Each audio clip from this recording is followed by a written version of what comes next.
कमे कमाईता रहता बाकिर हमरा पास में खोल लेता गवही किराना दुकानिया जिंदगी गुजरता साथ में कहता कुछ लाई मरल बयही सन सैया रे मरल बयही सन सैया रे पटना से चलता दवाइया रे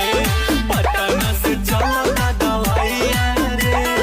भइल बा करेक करे हैया रे भइल बा करेक करे हैया रे पटना से चलता दवाइया रे पटना से चलता दवाइया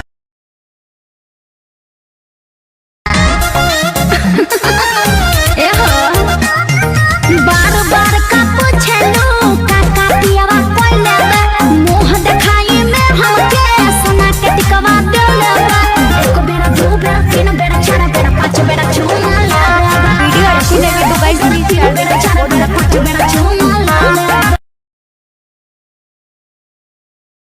दहिया छुआ जोने छुला से बेछुआ हो जाई। अरे तो सुन कहा बोला अरे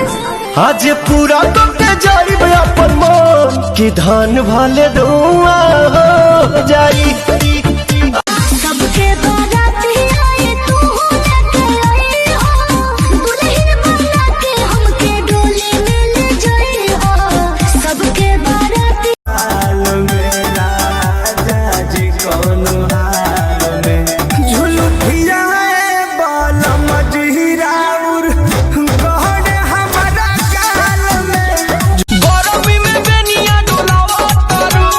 कहे ना कूलर लगवावा बड़ा दिक्कत बा कवना दुख में भाभी तोहार हिया रही हंसता एवरा रोज गाड़ी पियाता फटारा होठल आली पे जियाता